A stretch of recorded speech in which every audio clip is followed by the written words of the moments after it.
ये जो मन है ना, ये बड़ा चंचल है, ये बड़ा चंचल है। तो इसको कैसे करें, मन को नियंत्रण कैसे करें? मन के हारे हार है,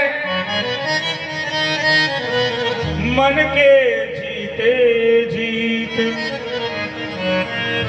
मन ही मिलावत राम से, मन ही करावे फजीत। ये जो मन है ना, ये मन को राम से मिलाता है, और यही मन जो है वह दुनिया में अवजस कराता है। ये मन बड़ा चंचल है ना।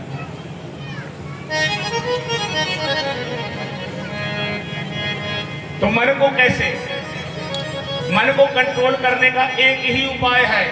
बोले कौन सा उपाय है? तुम ही निवेदित भोजन कर,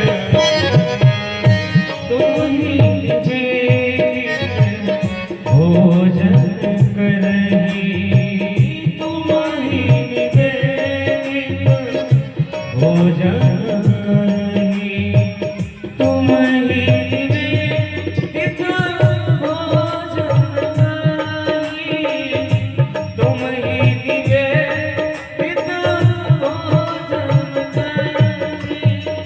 प्रभु प्रसाद पट भूषण धरई, प्रभु प्रसाद पट भूषण धरई।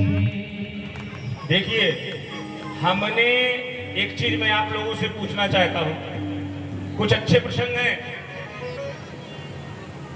अब लगता है क्या छोड़े क्या ना छोड़े। हमको इस बात को लगा करता है, जब हम कथा करते हैं, हमको इस बात का लगता है कि आज की कथाएं इतनी महंगी हो गई हैं, लगता है यजमान को क्या क्या सुना दें, है ना। कैसे? बहुत सारे संसाधन को जोड़ना पड़ता है।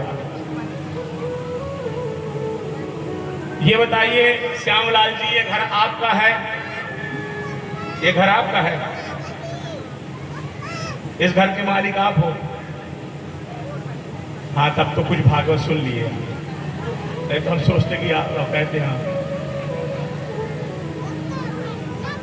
जीवन में ना प्रभु, जीवन में आप घर के, समाज के, और जिस जगह पर है संस्था के, वहां के मालिक बनोगे तो कष्ट आपको।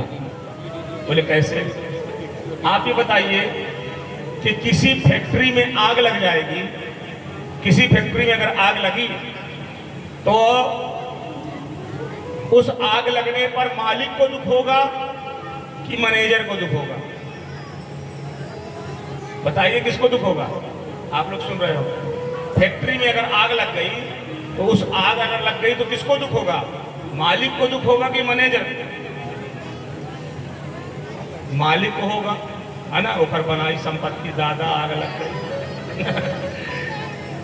मैनेजर को क्यों नहीं होगा? क्योंकि मैनेजर की है नहीं। हम मालिक बन के बैठे हैं, इसीलिए हमको दुख हो रहा है। हम बने क्या है? मालिक। ये मेरी पत्नी है, ये मेरा पुत्र है, ये मेरा भाई है, ये मेरा बंधु है। और यही जब कटु वचन बोलते हैं तो यही भाई जो बच्चा, मैं तो कभी कभी कहा करता हूं, बहुत सारी चीजें हैं। एक जब छोटा सा बच्चा है, दो भाई जन्म लिए, बड़ा भाई जब छोटा भाई बीमार पड़ जाता है तो दौड़ा दौड़ा हॉस्पिटल जाता है कि मेरे भैया को कुछ ना हो। बड़ा भाई बीमार पड़ गया, किसी जगह पर फंस गया, गाड़ी लेकर के जाता है, अगर बीमार है तो उसकी इलाज के लिए जाता है कि मेरे भाई को कुछ ना हो। अरे ये 1.5 हाथ की जमीन, 2 हाथ की जमीन के लिए क्यों अपना व्यवहार खत्म कर देते हो? ऐसा क्या हो गया कि आप बड़े हो गए, आज भाई भाई को देखना पसंद नहीं कर रहे हो? क्यों? क्योंकि आपने अपने भाई को केवल उपयोग के लिए माना है, आपने संबंध ही नहीं बनाया। इसी प्रकार जब तक हम जीव परमात्मा से संबंध इस बात का बना करके रखेंगे कि ये हमको कुछ देंगे। इस भागवत से आपको कुछ मिले ना मिले, इस भागवत से आपको कुछ मिले ना मिले, ये जान लेना कि अगर आपके जीवन में भगवान के लिए अनुराग प्रेम अगर आ गया तो आप जीवन में मान लीजिए कि अपने आप सहजता में सब कुछ मिल जाएगा।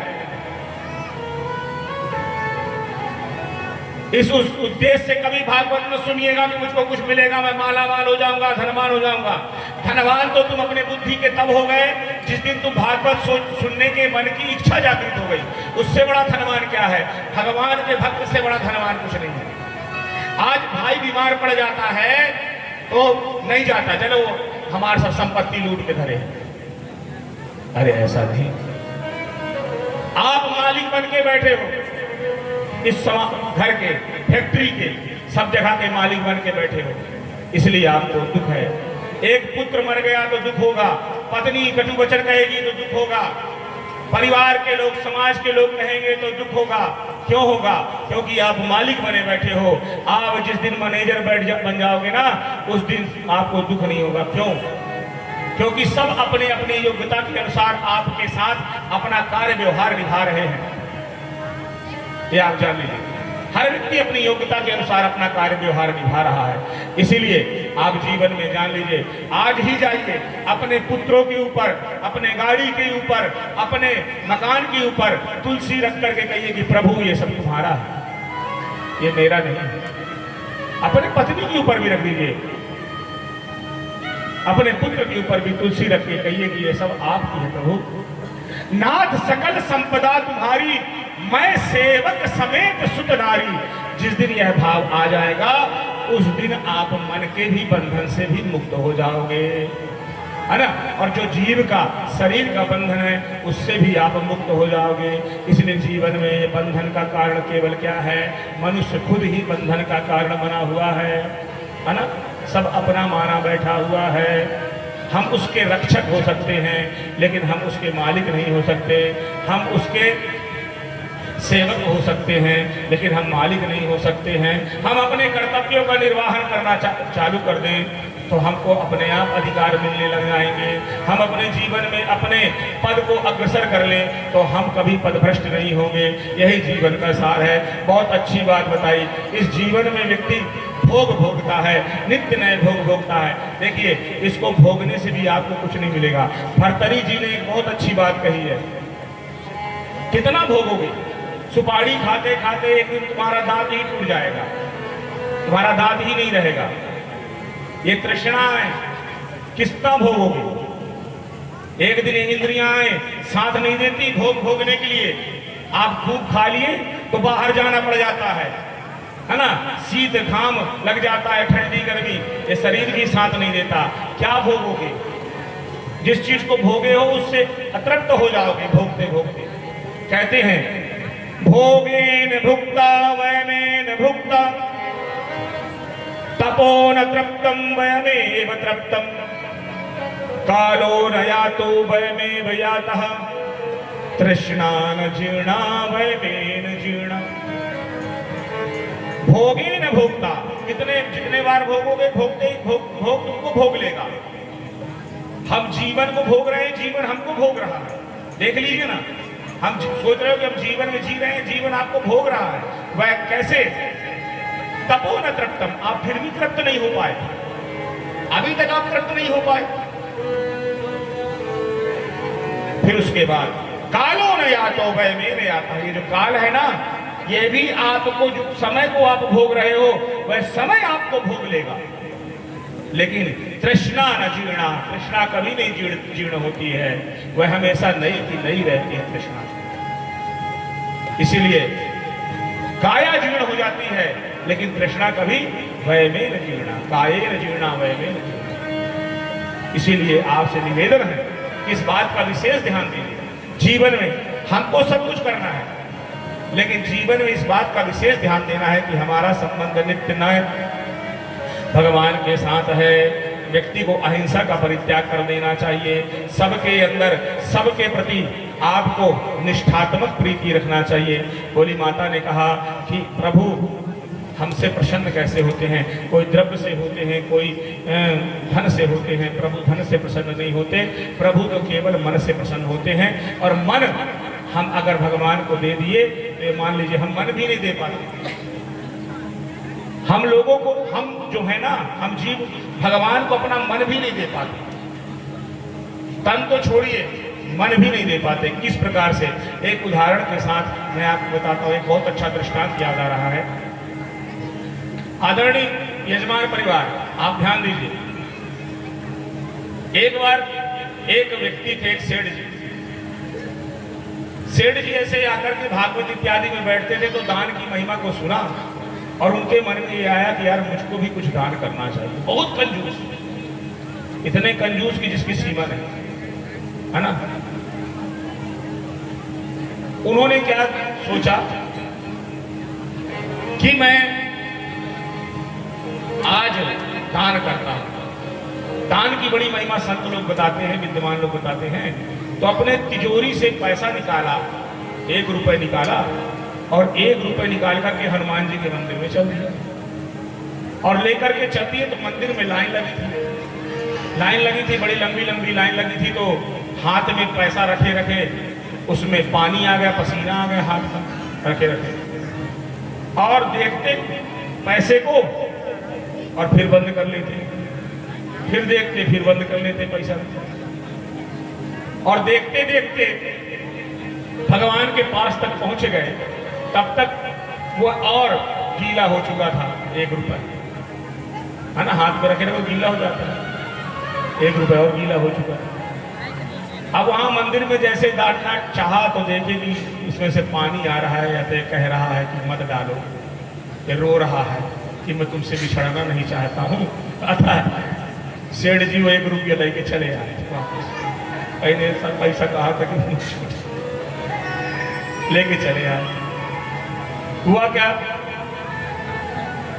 लेकर के जब आ गए तो उसे रखेंगे तिजोरी में। और एक संत जी का आगमन होता है तो संत जी से कहा कि महाराज आप लोग धन दान, अन्न दान, है ना, गज दान, भूमि दान, सब दान के बारे में महत्व बताते हैं प्रभु। मैं आपसे निवेदन करना चाहता हूं कि आप मुझे ऐसा कोई बात बताइए जिसमें धन न लगे। भगवान की भक्ति का कोई उपाय बताइए जिसमें धन न लगे। बोले भगवान की भक्ति में धन कहाँ लगता है, भगवान की भक्ति में धन का कोई संबंध नहीं है।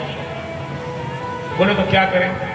बोले देखो, एक कायिक, एक मानसिक पूजा होती है ना, और एक शारीरिक पूजा होती है। आप ऐसा करिए कि आप मानसिक पूजा करिए। बोले कैसे। बोले इतना तो कर सकते हो ना कि आप सुबह उठ करके अपने आप को समझो कि मैं प्रातः काल गंगा नदी में स्नान कर लिया हूँ। गंगा नदी में स्नान करके आया, निर्मल वस्त्र पहना, अपने भगवान लड्डू गोपाल जी को मैं स्नान करवाया, वस्त्र पहना रहा हूँ, भोग लगा रहा हूँ, आरती कर रहा हूँ। ऐसा कर सकते हो कि नहीं। बोले हाँ कर सकता हूँ। क्यों नहीं कर सकते, इसमें कौन सा धन खर्च हो सकता है। आप मन से फूल चढ़ा सकते। बोले हाँ चढ़ा सकता हूँ। ठीक है, बोले ऐसा आप करिए। महाराज जी ने बताया गया, ये प्रातः काल उठ करके और प्राणायाम ध्यान समाधि करने लग गया और उसके बाद मन को एकाग्रित करके और बैठ जाता कि मैं भगवान मैं स्नान कर लिया, निर्मल वस्त्र पहन लिए, अपने लड्डू गोपाल जी के लिए आंगन लीप दिया, उसमें चौका लगा दिया, बैठा दिया, भोग लगा दिया, है ना। भोग लगा रहा हूँ, भगवान को आरती करता हूँ, पुष्प चढ़ाता हूँ, ऐसा सोच रहा है। ऐसे करते करते उसको 5 वर्ष हो गए। ऐसे करते करते 5 वर्ष हो गए। एक दिन की बात है कि ये इसी क्रिया से अपने पूजन को कर रहा था। स्नान किया, मानसिक स्नान कर रहा है, भगवान के लिए चौका लगा रहा है, भगवान को चौके में बैठा रहा है, भगवान को स्नान करा रहा है, निर्मल वस्त्र पहना रहा है, इस प्रकार से कर रहा है ना। भगवान को चंदन लगा रहा है, पुष्प लगा रहा है। और आज इसने मन में सोचा कि मैं भगवान को आज दूध में शक्कर डाल करके खिलाऊं। तो भगवान के लिए गर्मा गर्म दूध को उबाला, मन से ही उबाल रहा है, उबाल करके ठंडवा करके उसमें जैसे ही शक्कर डाला तो शक्कर डालने में ऐसा हो गया कि ज़्यादा शक्कर डल गई, मनी से उसकी ज़्यादा शक्कर डल गई दूध में। अब जब दूध में ज़्यादा शक्कर डल गई तो उसने सोचा अरे यार दूध में तो बहुत, मन से सोच ही रहा है कि दूध में ज़्यादा शक्कर डल गई है, तो अभी अभी डाला हूँ, अभी अभी डाला हूँ तो निकालो अभी गली भी ना होगी। तो ये जैसे ही अपने मन से वो शक्कर निकाल ही रहा था वैसे भगवान ने पकड़ लिया, ऐसे भगवान ने पकड़ लिया। बोले अरे प्रभु, मन से भी जो तू शक्कर डाल रहा है उसमें भी कंजूसी कर रहा है, तो भगवान प्रकट हो गए, ठीक है ना। तो अगर भगवान आप जीवन में अगर उनके तरफ अपनी इंद्रियों को मोड़ दोगे तो निश्चित रूप से, इसी प्रकार देवहूति और कपिल मुनि जी का ऐसा संवाद हुआ और वही जाकर के आगे गंगा सागर में परिणित हुए। गंगा सारे तीर्थ बार बार गंगा सागर, एक बार कपिल मुनि जी का आश्रम है। इसी प्रकार की बहुत प्रकार की ज्ञानोपदेश दिया जीवन को चलाने का। राम गुण गाया नहीं आए करके, राम गुण गाया नहीं आए करके, यम से कहोगे क्या जाए करके, यम से कहोगे क्या जाए करके। राम गुण गाया नहीं आए करके, राम गुण गाया नहीं आए करके, यम से कहोगे क्या जाए करके, यम से कहोगे क्या जाए करके। सीताराम राम राम, सीताराम राम राम, सीताराम राम राम, सीताराम राम राम, सीताराम राम राम, सीताराम राम राम, सीताराम राम राम, सीताराम राम राम, राजा राम राम राम, राजा राम राम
बिहारी लाल की जय। यहाँ फिर देवहूति का आगे वंश नहीं चला।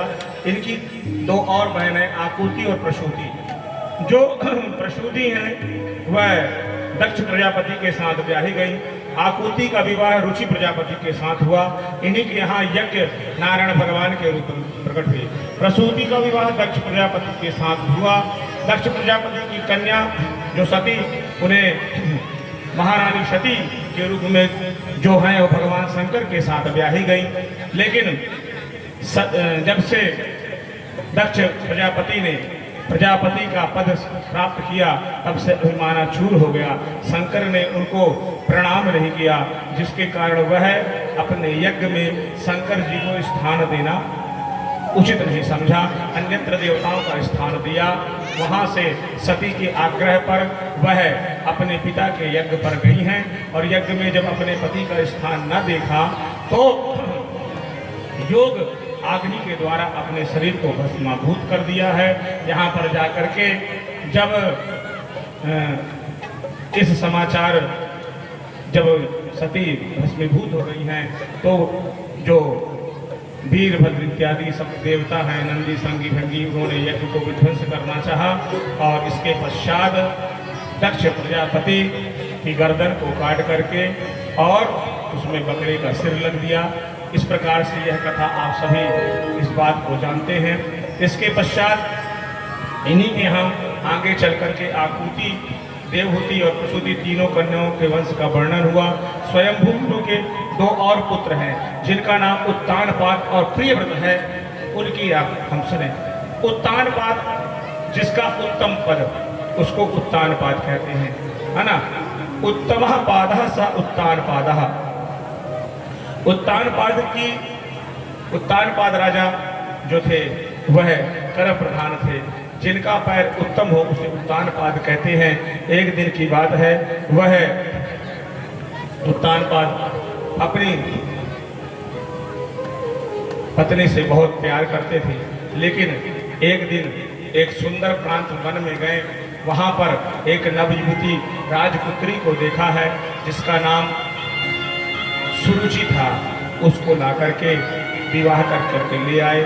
जब अपने घर पर लेकर के आए तो सुरुचि ने देखा कि यह कौन है, तो बोले कि आपकी बड़ी बहन है। बोले इसका क्या नाम है? बोले इसका नाम सुनीति है। बोले सुनिए, ये अगर यहाँ रहेगी तो मैं यहाँ पर नहीं रहूँगी। अब आप समझिए कि सुनीति क्या है। सुष्टु नीति सह सुनीति, जिसकी नीति उचित हो उसको सुनीति कहते हैं। और सुरुचि सुतः रुचः इतः सह सुरुचि, जिसकी स्वयं की रुचि जो मनमाना करती है उसको सुरुचि कहती है। उत्तानपाद कौन है? उत्तानपाद हम हैं, हम जीव उत्तानपाद हैं। इसकी दो पत्नियां हैं, सुनीति और सुरुचि। हुआ क्या, जब सुरुचि ने कहा कि अगर ये यहाँ पर रहेगी तो मैं नहीं रहूंगी, अतः सुनीति को बाहर कर दिया राज्य से और एक जगह पर पर्णकुटी बना करके और सुनीति निवास कर गई। अब राजमहलों में आना जाना बहुत कम था, लेकिन यह जब गर्भवती थी तो ऋषियों के यहाँ जाती थी और जाकर के सत्संग करती थी। अब सुरुचि का प्रभाव इतना ज्यादा हो गया कि राजा उनके माधुर्यता पर मोहित हो गए। जो वह कहती वह करते। अब सुंदर शुभ अवसर आया। यहाँ सुनीति जो हैं उनके एक पुत्र उत्पन्न हुआ, उसको कहते हैं ध्रुव। ध्रुव महाराज उत्पन्न हुए।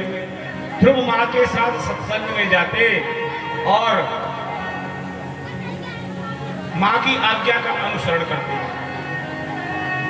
आज ध्रुव जब 5 वर्ष के हुए तो इन्होंने विचार किया कि क्यों ना मैं अपने पिता के पास जाऊं।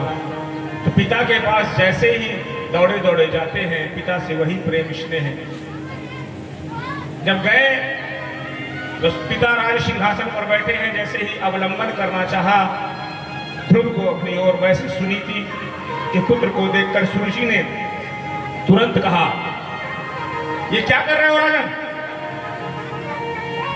हटाओ। और ध्रुव को डांट दिया। ध्रुव को कहा, तुम यहां से चले जाओ। बोले, क्यों मां, ये मेरे पिताजी नहीं है। बोले, तुम्हारे पिताजी हैं, लेकिन मैं तुम्हारी मां नहीं हूं। इस सिंहासन पर और पिता की गोद में बैठने का अधिकार केवल उसी का होगा जो मेरे गर्भ से जन्म लेकर के आओगे। जा, भगवान की तपस्या कर, और जा करके जब उनकी तपस्या से भगवान प्रसन्न हो जाएंगे तो कहना कि मुझको इनके गर्भ से जन्म दे। जब मेरे गर्भ से तू आएगा तब इस राज सिंहासन में बैठने का तुझे अधिकार प्राप्त होगा। सुनीति ने इस प्रकार से कहा। देखिए, छोटा सा नन्हा सा बालक दौड़ा दौड़ा जा रहा है, जिसे ज्ञान नहीं है, और जाकर के सुनीति से यह बात बताती है कि मुझे आज, बोले माँ सुनो। बोले, क्या हो गया। बोले माँ, मैं अपने पिताजी के पास गया था और छोटी माँ ने मुझे डांट दिया। क्या मैं अपने पिता का पुत्र नहीं हूँ। बोले, क्यों नहीं हो तुम पिता। क्या मैं उस गद्दी में बैठने का अधिकारी नहीं हूँ। बोले, हैं अधिकारी। तो हुआ क्या। बोले, डांट दिया, कहा कि जा, जब तू तपस्या करके मेरे गर्भ से जन्म लेकर के आएगा तब इस गद्दी में बैठने का तुझे अधिकार प्राप्त हो। आदरणीय सुखदेव जी महाराज राजा परीक्षित से कहते हैं कि राजन, सुरुचि जो है उसने भगवान का अपमान कर दिया और अपने गर्भ को विशेष बता दिया। जिस गर्भ की निंदा भगवान करते हैं, जिस गर्भ में आने के लिए भगवान कहते हैं जिस गर्भ में दोबारा ना आना पड़े, उस गर्भ को, अपने गर्भ को इतना महान बता दिया। बोले राजन, लेकिन दूसरी मां होती तो तुरंत झगड़ा करने चलती थी।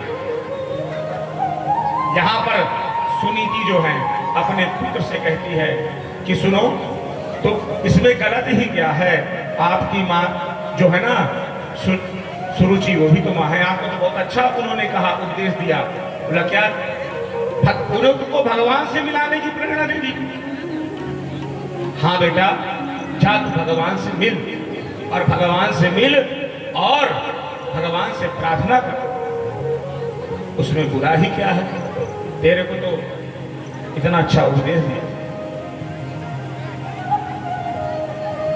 कहा, सुनो मां,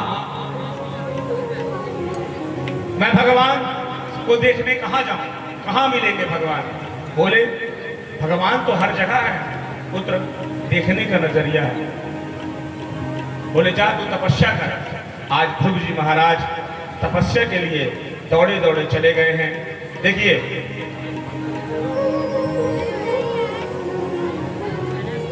ध्रुव जी महाराज को इस बात का ज्ञान नहीं है कि मैं क्या करने जा रहा हूं। तपस्या कोई साधारण चीज नहीं है। 5 वर्ष के बालक ने क्या जाना होगा, लेकिन माता जिसकी बलवती होती है, माँ जो अपने बच्चों को संस्कार देती है, वो जब पुष्ट होकर के अंकुरित होता है, प्रस्फुटित होता है, तो ध्रुव जैसा बच्चा उत्पन्न होता है। आज वही माता का जीवन सफल है, वही स्त्री का जीवन सफल है जिसके जीवन में भगवत प्रेमी अगर पुत्र पैदा हो जाए। इसीलिए तो तुलसीदास जी कहते हैं कि पुत्रवती युग दी जग सोई, पुत्रवती युग दी जग सोई, पुत्रवती दी जग सोई, पुत्रवती युग दी जग सोई, रघुपति भगत जास सुत होई, रघुपति भगत जास सुत होई। वास्तव में वही माँ माँ कहने लायक योग्य है जिसका पुत्र रघुपति भगति की शरणागति लेता है। सुनिए, मैं आपको एक चीज बताता हूं। आप तो गांव में रहते हो, अगर आपके पुत्र ये दुर्गा उत्सव करते हैं, गणेश उत्सव करते हैं, धार्मिक आयोजन का आयोजन करते हैं, उन माँ को अपने पुत्रों को बहुत टोकना नहीं चाहिए। अच्छे सत्संग में अगर आपका पुत्र जाता है, क्योंकि जब वो पुत्र लोग ऐसे कार्य नहीं करेंगे तो आपके गांव में, आपके नगर में, आपके समाज में ऐसे मांगलिक कृत्य कैसे होंगे। तो अगर माँ उसको खुद प्रेरणा दे कि जा, अभी मैया जी की आरती होती होगी, जा वहां जाना, सुनना, और कहीं पर ऐसे पावन आयोजन होते हो, जाओ वहां पर सहयोग करना। मैं आपको बताऊं, अपने बालकों को भोजन परसाने, पैर धुलाने, अर्चन, वंदन, निवेदन यह करने की सिखाइए।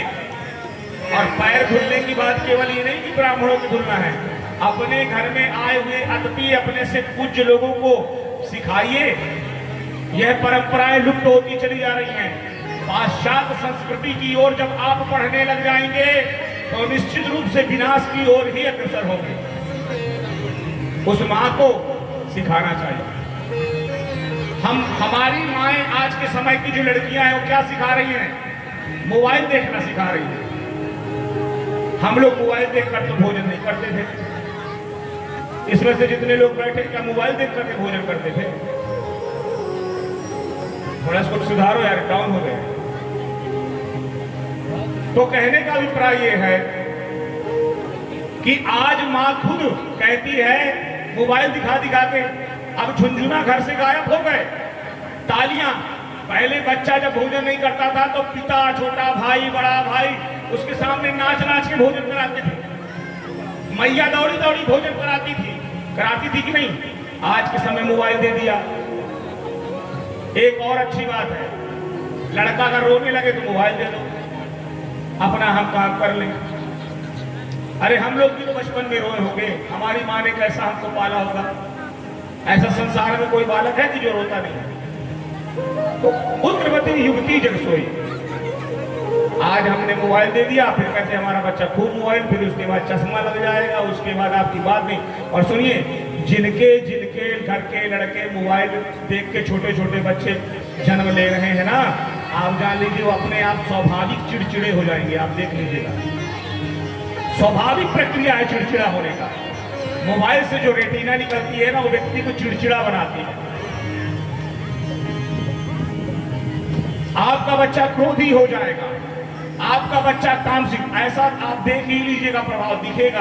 अब फिर कह, पंडित जी हमारा लड़का पढ़ा नहीं, क्या करें, कुछ बता नहीं देते यार, कुछ पहना जा, तभी लगे। अरे मूर्खानंद, सबसे बड़ी तो डायन कहीं है। तो लड़का पढ़ी न पढ़ी, जौन जौन करी तो देखे।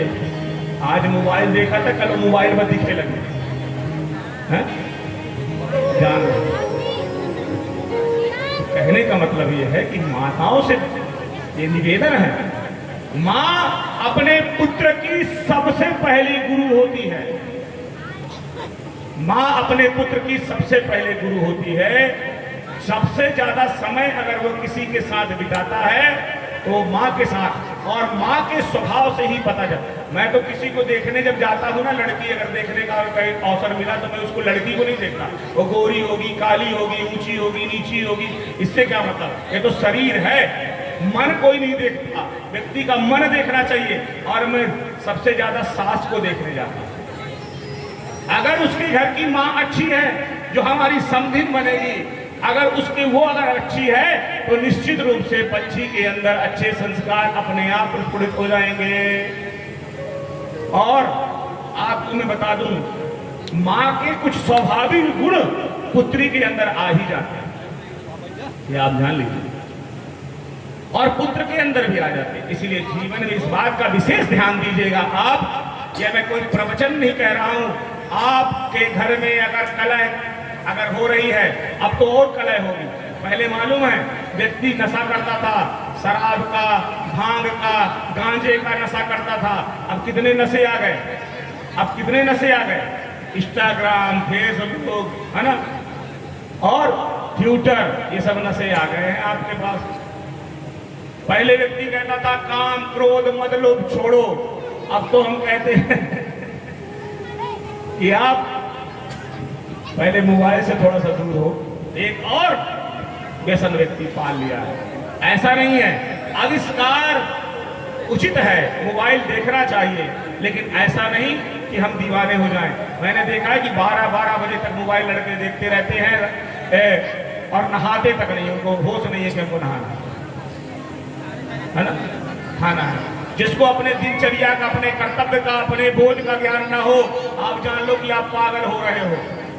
उस दिन आप जान लेना, जिस दिन आपको अपने दिनचर्या का ज्ञान ना रहे, आप कर क्या रहे हो, उस दिन आप जान लेना कि सबसे बिगड़े आप हो।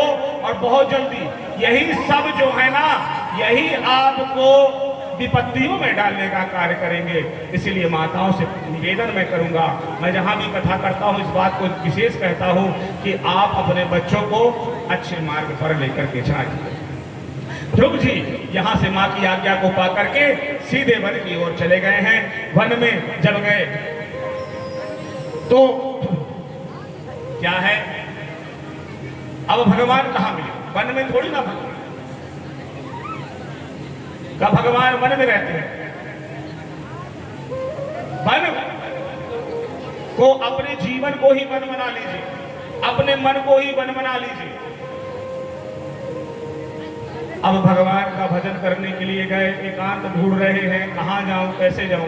अब इनको कुछ पता ही नहीं, छोटा सा बालक है, अब क्या मालूम कि भगवान का भजन पूजन कैसे, भगवान कैसे समाधि लगाऊंगा, कैसे भगवान का ध्यान करूंगा।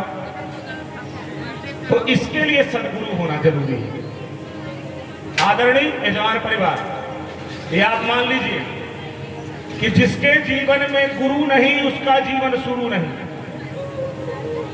जिसके जीवन में गुरु नहीं आया, और गुरु भी कैसा, तत्वदर्शी जो हो, जो आपके गुरु ऐसा नहीं होना चाहिए कि आपने खूब दक्षिणा दे दी तो जजमान कुछ भी कर ले तो उसको हाँ प्रशंसा कर दो, ऐसा नहीं। जो सही बात को बोलने का सामर्थ्य रखता। आजकल तो कैसे गुरु हैं, हरहि शीस धन शोक न हरहि, हरहि शीस धन शोक न हरहि, ओ हरहि शीस धन शोक न करहि, हरहि शीस धन शोक न करहि। ऐसे गुरु हो गए जो शिष्यों का शोक हरण नहीं करते, शिष्यों का धन हरण करने लग गए। तो गुरु बनाने से पहले बहुत बार जान लेना चाहिए। आप इस बात का विशेष ध्यान दीजिए, गुरु बनाने से पहले उसकी पहनावे, उसके ओढ़ावे पर मत जाइए, उसके जटाजूट पर मत जाइए, उसके गाड़ी संपत्ति वैभव पर मत जाइए। गुरु जान बनाने से पहले ये जान लीजिए कि हमारे गुरु जी कितने भजनानंदी हैं, कितना संध्योपासक हैं, कितने परमात्मा के प्रति कितना उनको लगाव है। किसी के प्रभाव में मत आकर के आप गुरु बनाइए। गुरु बनाने से पहले उनकी पूरी जानकारी ले लेनी चाहिए, इस बात का विशेष है। अच्छा, गुरु को भी ऐसा शिष्य नहीं बनाना चाहिए। कोई कहे गुरु को भी ऐसा शिष्य नहीं। मैंने कल बताया ना कि गुरु से ज्यादा शिष्य को देख करके लोग जान जाएं कि उनके गुरु कैसे होंगे। यजमान के परिवार में हम गए तो ऐसे पता चले कि कितने, ऐसे ही तो नहीं कि भागवत करा रहे हैं, भागवत उनके अंदर है।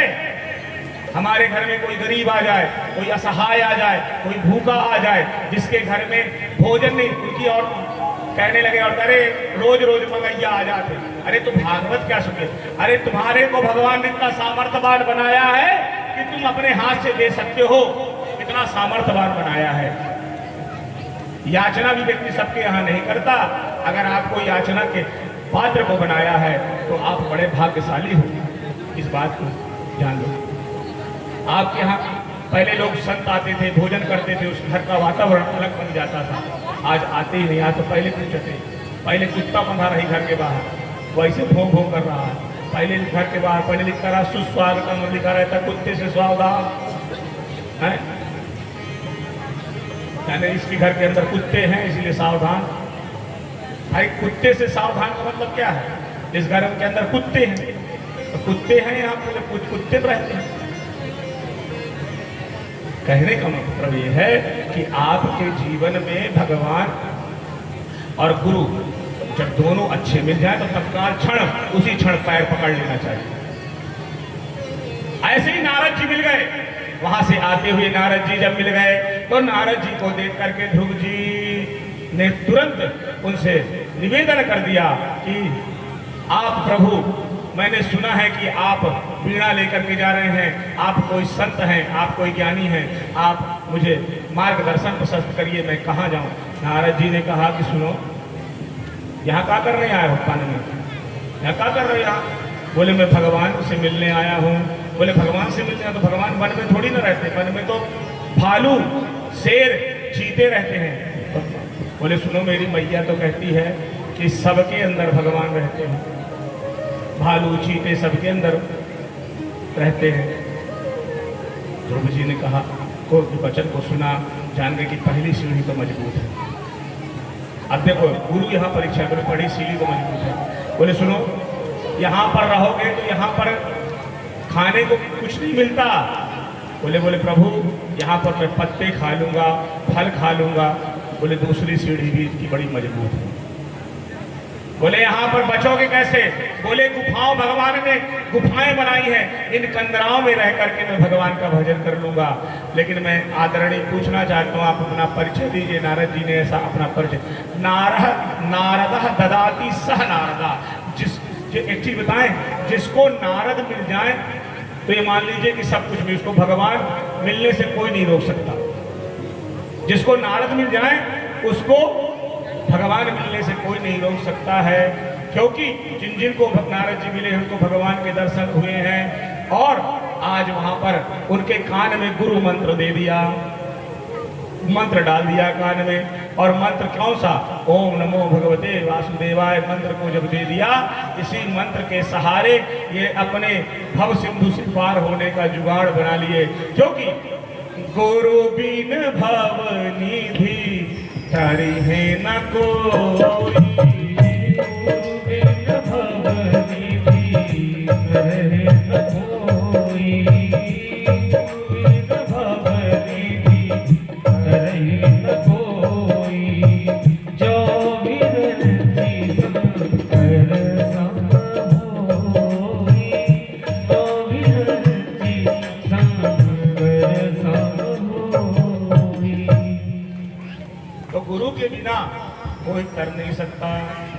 नारद जी ने कहा भगवान आपको क्या देंगे यहाँ खाने पीने को? बोले सुनो,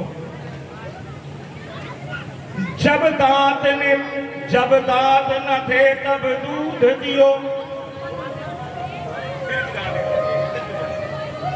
जब दांत न थे तब दूध दियो, अब दांत भयो काहे अन्न न दी है, जीभ बसे जल में थल में, दिन की सुधिले सोते सुधिले हैं। जब दांत नहीं थे तब भगवान ने हमको दूध दिया, माँ के स्तन से अमृत धार बहला दी, है ना। अब जब दांत आ गए हैं तो भगवान अन्न दिया।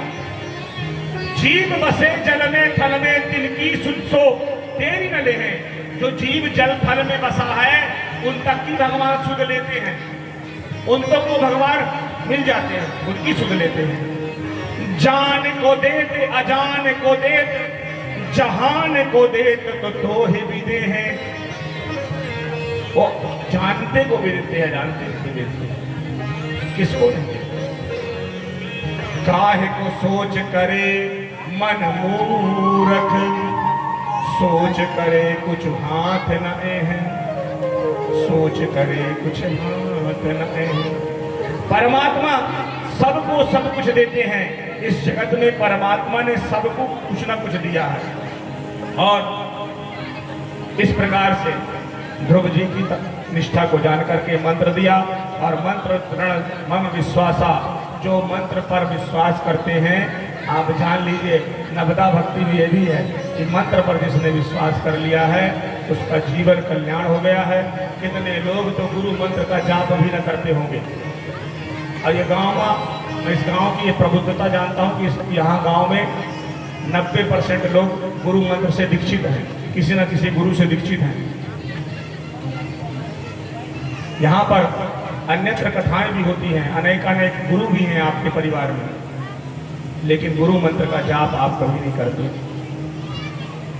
तो मंत्र का जाप अगर आप करेंगे तो निश्चित रूप से आदि व्याधि से आप दूर हैं। इसीलिए और इस प्रकार से ध्रुव जी ने तपस्या की। इतिहास पुराणानि वेद शास्त्र विधाविनि केवला हेतुकं भक्ति कृत्याता एव केवलम। भगवान केवल भगवान भक्ति से ही प्रसन्न होते हैं और वही उनके सूत्र का एक कारण है। हरि व्यापक सर्वत्र समाना, हरि व्यापक सर्वत्र समाना, हरि व्यापक सर्वत्र समाना। प्रेम के प्रगट होई मैं जाना, प्रेम के प्रगट होई मैं जाना। प्रभु चारों तरफ व्याप्त है, केवल प्रेम की धारा ही हमारी कमजोर है। और जिस गिर गए अपने आप धीरे धीरे बढ़ा, तो प्रेम की धारा जिस दिन प्रस्फुटित हो जाती है उस दिन आपके जीवन में भगवान गुरु के रूप में आ जाते हैं। इन्होंने भगवान की स्तुति की और स्तुति से ऐसा हुआ, त्रिरांत्रे त्रिरांत्रे प्राप्ते कपितदानशः अमृत्वानुगसारेण शांतर्या हरि। वह अब इनका पहला महीना जब चालू हुआ तो ये केवल एक समय भोजन करते और एक समय निराहार रह करके करते। दूसरा जब महीना चालू हुआ तो पत्तों को खा करके भोजन करते। तीसरा महीना जब चालू हुआ तो केवल जल पी करके ही रहते। और इसी प्रकार से जब पांचवा महीना इनका जब चालू हुआ तो कहते हैं कि केवल इन्होंने वायु का सेवन कर लिया। पंचमे मसना प्राप्ते जीवस्वान प्रात्मजः ध्यायान ब्रह्मणि पादे तस्थौलिस्तरः। और पांचवें महीने में इन्होंने वायु का ही सेवन करना चालू कर दिया और वायु को अपने ब्रह्मानंद में समाहित कर लिया। और इस प्रकार से समाहित कर लिया